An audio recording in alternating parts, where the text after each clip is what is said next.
Hey there, fun food fans. It's Karen Ricks, head chef of our kitchen classroom, and it has been so incredibly hot this last week here in Tirana, Albania. We are playing with all manner of delicious ways to cool off. And I realized as we were discussing different methods of cutting watermelon in our Play with Your Food community, that there was a method that I had seen demonstrated before, and I hadn't actually done it myself. So, getting ready to slice up some watermelon here as a late night, sweet and cool and refreshing snack. So, it's time to play with a new cutting technique. You want to see how we cut Christmas trees? Come on down, let's take a look at this watermelon, shall we? Alright, so here's our watermelon. This one, I purposely bought one almost as small as I could get it because I wanted to be able to not just cut it in half, which is what I've got left right here, the remaining half from a previous cut, but also because I wanted to be able to stick this whole entire thing into the freezer. I don't necessarily have tons of freezer space, but by doing that, what I've also been able to do is really kind of firm up the flesh. So hopefully that's going to make it easier to cut our Christmas trees. I'm going to start by just taking off one big slice from the whole round here. You can see my knife, it's not quite large enough to go all the way across. So what I'm going to do here is I'm going to start by inserting it. I'm going to give myself along the rind here about a finger's width or so that I have that thickness for each slice that I cut. And I'm going to push my knife directly down in here. And when it goes in just about as far as it can go, then we're going to roll it around the edge here. And what this has the benefit of doing is helping me to, I can already see I'm making this a little bit more narrow, try to maintain the thickness of the slice that I want while keeping the tip of the knife toward the center here so that it stays relatively even all the way around. So as I rotate, I'm just pulling the hilt of the knife down until we get back close to where we started. All right, so we're going to take off this nice big thick round of watermelon. The rest of this I'm going to wrap up and put away.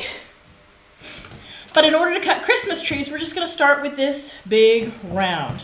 And all I'm going to do here, starting with my knife here in the center, is I'm going to cut this into quarters. Easy enough. And then each of these quarters, I'm also just going to go ahead and cut in half so that we have our entire little slice of watermelon divided into eighths. And you can do this in any fractional kind of portion that you like.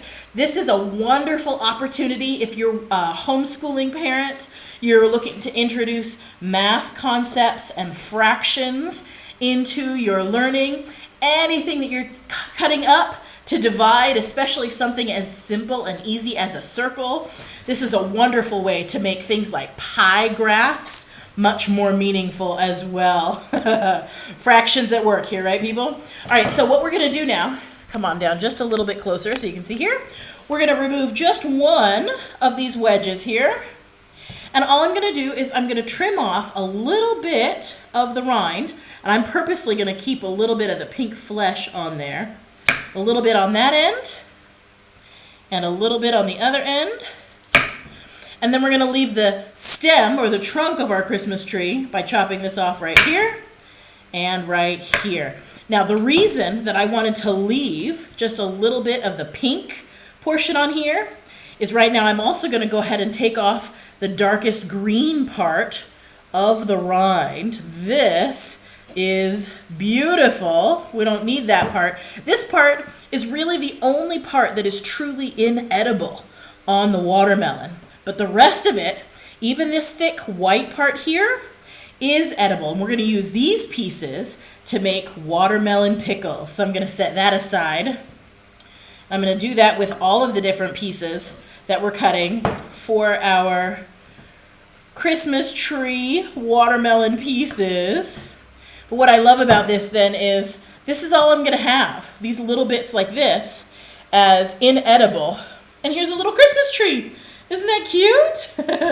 I'm going to go ahead and do one more slice, because the other thing that you can do here with this is, if you want to cut out even more pieces, be even more creative, you can create those signature zigzags on your Christmas tree as well by just cutting out a little triangle over here on the side.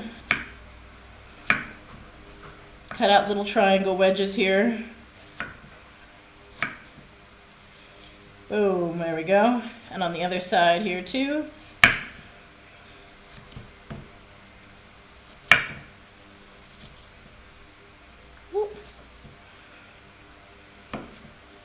Uh-oh, I broke the tip of my Christmas tree. Ah!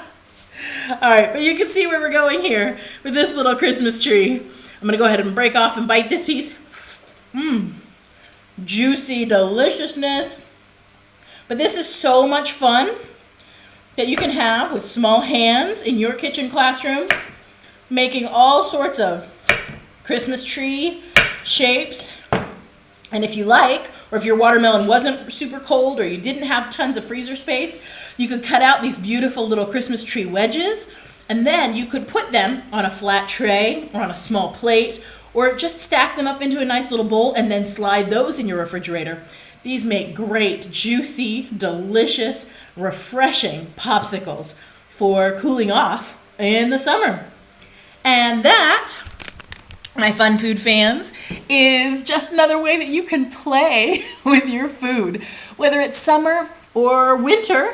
Maybe if you're in the southern hemisphere and you're not playing with watermelon this winter, but when summer rolls around again and you're looking for a cool and refreshing way to have fun, cool off, play with math and fractions in your kitchen classroom, have at it.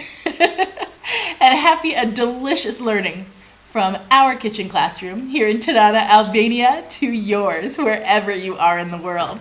Have fun, folks. We'll see you later.